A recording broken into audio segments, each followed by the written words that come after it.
दोस्तों, हम सभी चाहते हैं कि हमारे जीवन में सब कुछ अच्छा हो, सुख समृद्धि आए, लेकिन हमें ये नहीं भूलना चाहिए कि ये सब हमारे हाथों में नहीं है, बल्कि ठाकुर जी की कृपा और समय पर निर्भर है। समय बड़ा बलवान है और समय चक्र जब परिवर्तित होता है तो राजा को रंक और रंक को राजा बना देता है, जिसमें हमारे कर्मों की बहुत बड़ी भूमिका होती है। जीव को अपने कर्मों के अनुसार ही फल मिलता है। अब बात करें ठाकुर जी की कृपा की, तो वो भी आपके कर्मों के फल को पूरी तरह बदल तो नहीं सकते, लेकिन संकेत अवश्य देते हैं, जिससे आपके जीवन में आने वाले सुख और दुख के बारे में आप पहले से ही जान जाएं। दोस्तों, अब ये क्या संकेत हैं, उन्हें जानने से पहले हमारी इस वीडियो को लाइक अवश्य कर दीजिए और अपने परिचितों के साथ ही इसे शेयर अवश्य करिए। दोस्तों, धर्म ग्रंथों में वर्णित एक कथा के अनुसार इन संकेतों के बारे में स्वयं भगवान श्री कृष्ण ने देव ऋषि नारद को बताया था। नारद जी ने भगवान से पूछा कि नारायण, कृपया मुझे ये बताइए कि कोई भी मनुष्य अपने जीवन में आने वाले शुभ अशुभ समय के बारे में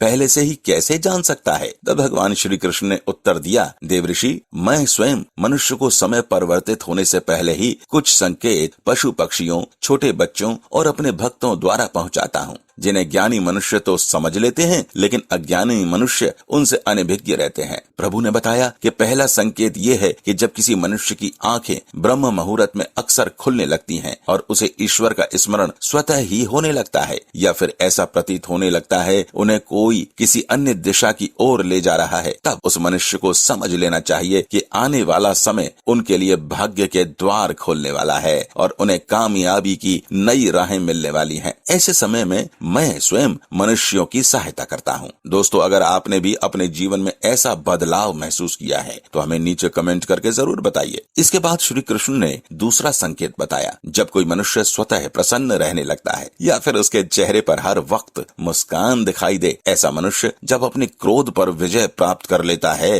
तो समझो उसके जीवन में अद्भुत खुशियों की बारिश होने वाली है। दोस्तों, आपने सुना भी होगा, प्रसन्न चित्त मनुष्य के मन में ईश्वर वास करते हैं। तीसरे संकेत के बारे में प्रभु बताते हैं कि जब किसी मनुष्य के द्वार पर गऊ अर्थात गाय माता बार बार खाने के लिए या भोजन के लिए आए, या फिर बंदर उसके घर की चीजें अपने आप उठाकर ले जाने लगे, या फिर उसके घर के आंगन में बिल्ली बच्चों को जन्म दे दे, या फिर पक्षी उसके घर में आकर अपना बसेरा बनाए और चहचहाने लगे, तो समझ लो आने वाला समय उसे पहले से और भी ज्यादा शक्तिशाली बनाने वाला है और वो अपने जीवन में नई नई ऊंचाइयां छूने वाला है। चौथे संकेत के बारे में भगवान बताते हैं कि जब किसी मनुष्य के घर पर छोटे बच्चे बिना बुलाए बार बार आकर खेलने लगे या फिर उन्हें देखकर बार बार मुस्कुराएं, तो समझ लेना चाहिए कि उनका अच्छा समय आने वाला है और नए रिश्ते उनसे जुड़ने वाले हैं। पांचवें संकेत के बारे में प्रभु का कहना है कि जब मनुष्य के खर्च में कमी आने लगे और धन प्राप्त करने के लिए नए रास्ते अपने आप दिखाई देने लगे, तो समझ लो कि उसका बुरा वक्त जाने वाला है और उसके बाद से स्वयं माँ लक्ष्मी उसके घर में वास करने लगेंगी। दोस्तों, अब जानते हैं अगले संकेत के बारे में।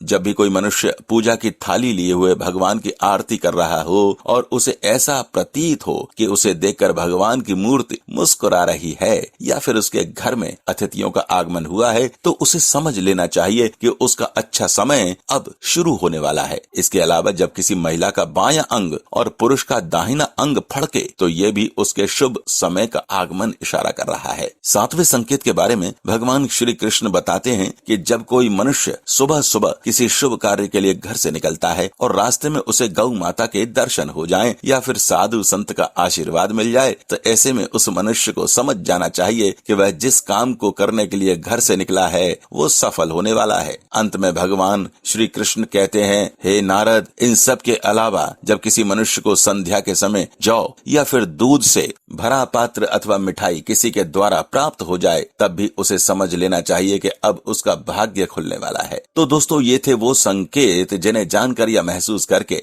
आप अपने आने वाले शुभ समय को भली भांति पहचान सकते हैं। भगवान श्री कृष्ण ने कुछ ऐसे भी संकेत बताए हैं कि मनुष्य के जीवन में आने वाले अशुभ समय की जानकारी कराते हैं। उन्होंने कहा है कि आमतौर पर हर किसी को बुरे सपने आते हैं। बुरे सपने आना कोई बड़ी बात नहीं, लेकिन बुरे सपने आपको लगातार आएं तो समझ लीजिए कि परिवार के सदस्यों पर बड़ी मुश्किल आने की आशंका है। इससे बचने के लिए आपको प्रत्येक दिन रात्रि में हनुमान चालीसा या अपने उस आराध्य की पूजा करनी चाहिए जिसे आप मानते हैं, या फिर आप अपने इष्ट को याद करके सोइए। अगर आपके शरीर में बाईं तरफ से गाल, बाजू या फिर आंख आदि फड़के तो आने वाली परेशानी का ये आपको संकेत दे रहे हैं। इसका उल्लेख धर्म शास्त्रों में भी मिला है। जब भी ऐसा हो तो भगवान को याद कीजिए या अपना ध्यान किसी दूसरी ओर लगाइए। अगर आपके सपने में आप किसी को रोता हुआ देखते हैं तो ये बहुत ही खराब सपना है, और अगर आपको भी ऐसा सपना आता है तो उसे किसी को भी न बताएं, वरना आपको भी उसका खामियाजा भुगतना पड़ सकता है। बस इससे बचने का एक ही उपाय है कि ऐसा सपना आप तुलसी या गौ माता को सुनाएं। दोस्तों, घर में झाड़ू लगाते समय अगर आपको कोई ऐसी अनावश्यक चीज दिखाई देती है जो कि आपने पहले कभी नहीं देखी तो समझ जाइए कि वह आपकी परेशानी का कारण बन सकती है। इससे बचने के लिए उस चीज को उठाकर आप किसी निश्चित स्थान पर रख दीजिए या उससे माफी मांगनी चाहिए और किसी पवित्र स्थान पर उसका विसर्जन कर देना चाहिए। ऐसा करने से आपके दुख कुछ हद तक कम हो जाएंगे। अगर आपको कहीं काले रंग की बिल्ली दिखाई दे जिसे आपने पहले कभी न देखा हो और वो पहले आपकी तरफ मुड़ रही हो तो इसका प्रभाव बहुत बुरा होता है। शास्त्रों के अनुसार काली बिल्ली को अशुभ माना गया है,